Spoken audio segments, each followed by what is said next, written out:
Hello and welcome into the Charm City Sports Podcast. If you've been enjoying the podcast just as we've been enjoying bringing it to you and you would like to get your opinions and or questions answered on air, email me at charmcitysports, capitals BAL at gmail.com to hop in on the conversation.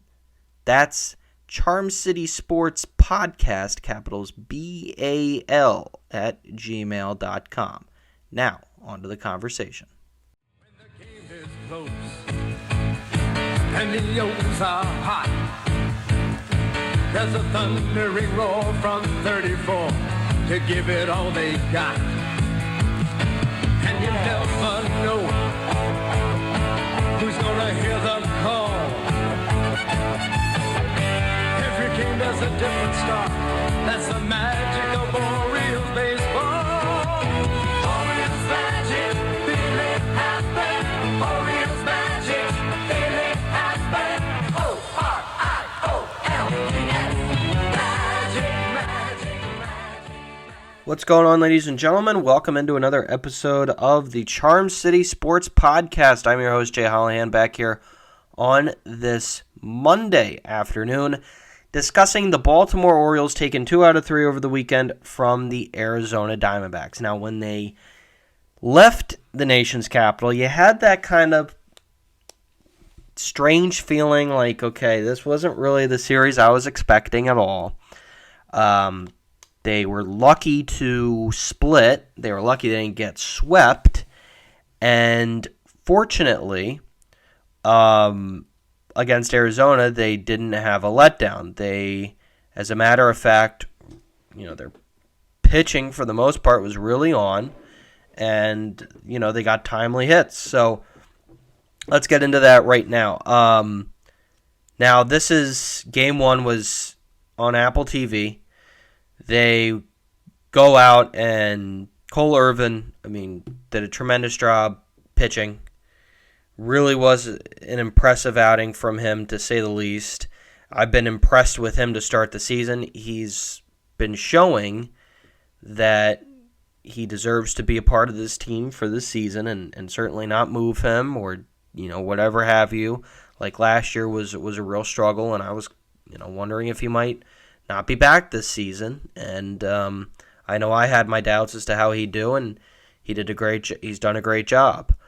They go out and get up early on the D-backs, and they never looked back for the most part. Jordan Westburg had a good game, came through early on, and I thought that, with the way he's been, with the season he's been having, and of course we'll get to his heroics on Saturday, where he struggled a little bit there at one point, but then he came right back at it and put together some good at-bats and just stuck with it. Sometimes with some young players, you get off to a hot start and then, okay, they finally cool off, and it takes a while. Like, it takes sometimes a while, depending upon, just where their psyche's at, how their plate approaches and whatnot, and they struggle.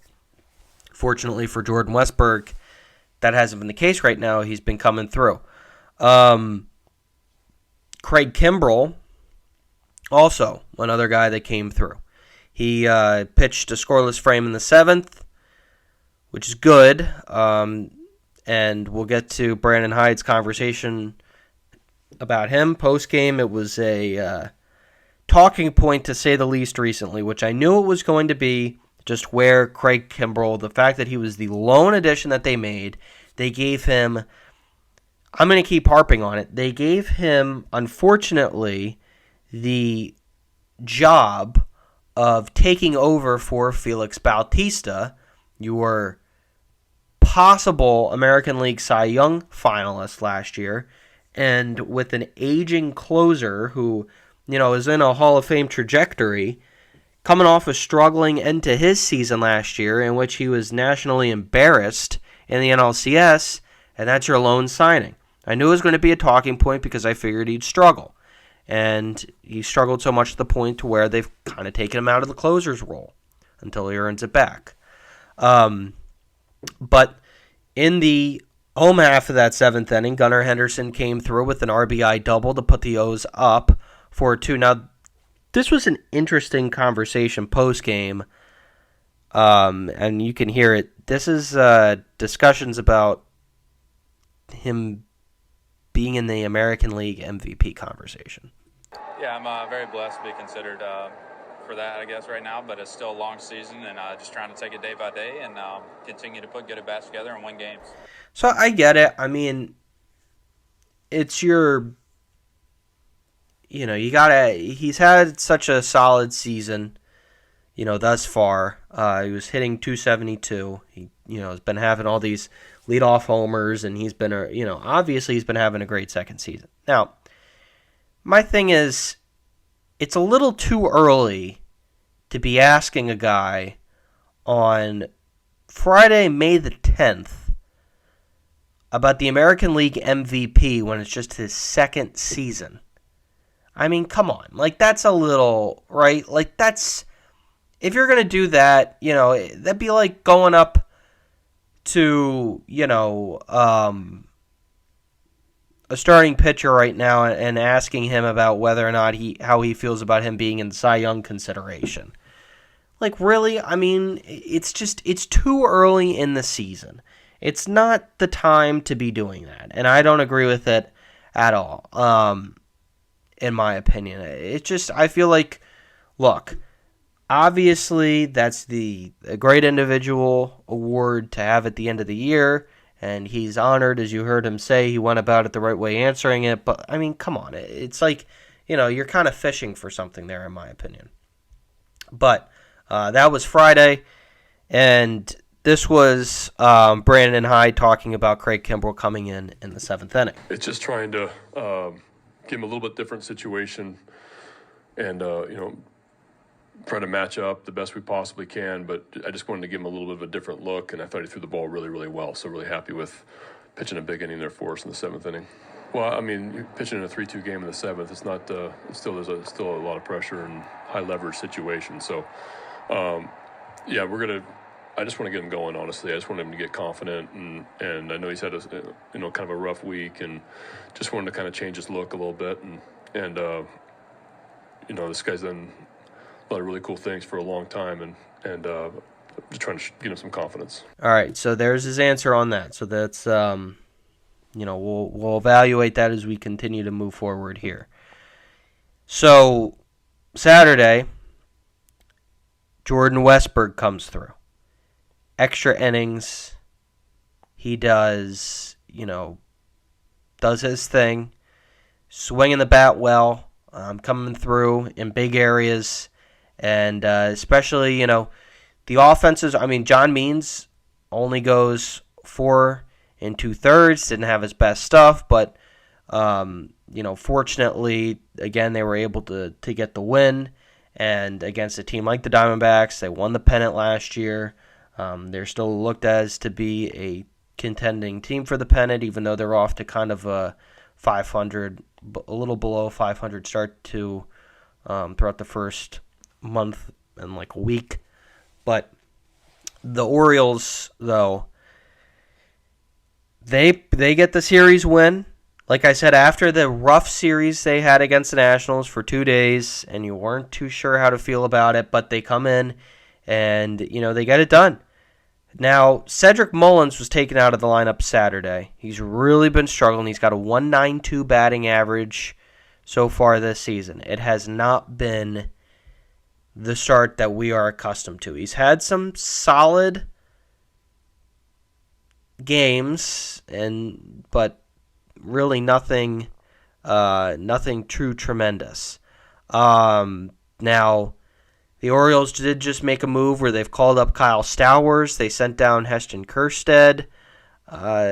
Not sure exactly what to make of it at this point. I hope that's not going to have an effect on Cedric Mullins. Hopefully, they're not going to be looking to take him out of the lineup. But it's, he's got to come around now. Now, 192. It's not what you want to see out of a guy that's known to be hitting at the top of your lineup, and they've been moving him down He's been getting different looks, and it just hasn't been clicking. But regardless, it's got to click. I have a feeling it's going to. It's just a weird start to the season. And hopefully it's going to happen. Now, fortunately, with the way the O's have been going, they've been getting tremendous help. So Cedric, the pressure hasn't been there, and his glove has still been solid throughout the year.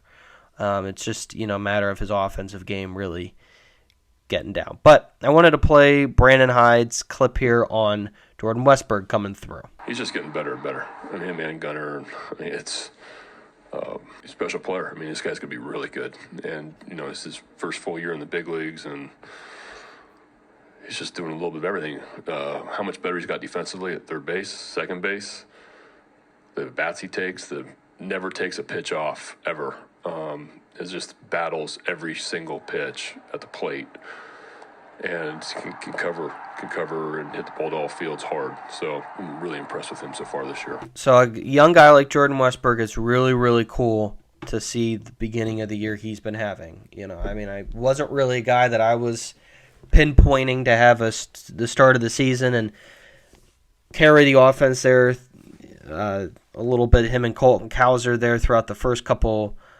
series, but they did, and fortunately, they did so because, like I said, some of your bats, it was inconsistent at times with some guys, and Westburg and Cowser have really been a big help as to the start that the O's have been on so far. Now, the third game yesterday. It was a crappy game. Dean Kramer did okay. His defense behind him wasn't great. Really wasn't. 2 errors, and the offense couldn't string anything together. They were just 1 for 5 with runners in scoring position. Lone bright spot was Albert Suarez. Came in and threw 3 innings and, really did a tremendous job. And here's Brandon Hyde on him. That was the highlight of the game for me. We've had to use quite a few guys, 2 extra inning games, and as of late, and to be able for Albert to do what he did there, that was a huge pickup. What a story Albert Suarez has been. I didn't think he certainly would be this much of a help to the O's as he's been right now. So it's really cool to see that as well. And now the O's welcome in the Toronto Blue Jays for a 3-game set beginning tonight. Corbin Burns on the mound. He'll be facing Jose Berrios. Berrios 4-3 with a 2.85 ERA this season. He is 10-1 with a 2.98 ERA in his career versus the O's. He's gone at least 5+ innings in every start versus the Orioles. That is astounding. He's had their number. Let's hope that the O's can put a hurting on him here tonight. Corbin Burns 3-2 this season with a 2.83 ERA. He's just had 1 start versus Toronto in his career from the, of course, playing with the National League. Came back in 2022. He went 7 2/3, gave up 3 earned runs on 5 hits, and hopefully he can be just as dominant, especially if Berrios is going to have the O's number once again this evening. Tomorrow it's Chris Bassett on the mound, 3-5 with a 5.06 ERA this year. He's 3-2 with a 4.79 ERA versus the O's in his career. He's gone, however, 5+ innings in 5 of 6 starts in his career. Kyle Bradish be on the home side for the O's, 1.86 ERA this year in the 1 start last week in the no decision game versus the Nats. 1-3 ERA and a 5.25 ERA in career versus the Blue Jays. And last year, though, 2 starts where he went 7 innings, 1 win and 1 loss between the 2. Game 3, it's going to be Yuzi Kikuchi, 2-3 with a 2.64 ERA, 2.64 ERA for the Blue Jays this season, and a 4-5 win-loss record with a 5.44 ERA versus the O's in his career.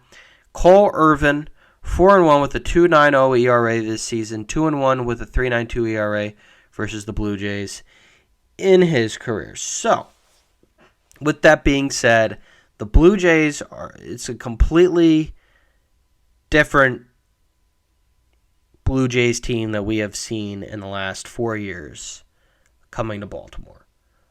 This is not a team that right now looks like they're going to be making the postseason. They're struggling.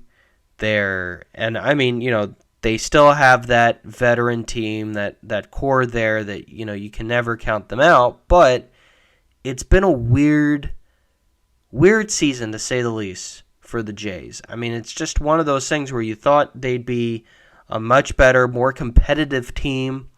You thought maybe they'd be third or fourth in the AL East and continuing to fight throughout, but that just hasn't been the case. And, for the O's right now, it'd be big to take 2 out of 3 and continue, to keep them down. And especially this Orioles team, I mean, right now, they've been doing a tremendous job against oppositions in the American League East. Their offense has been tremendous, though, this year as a whole. Here's some numbers for you.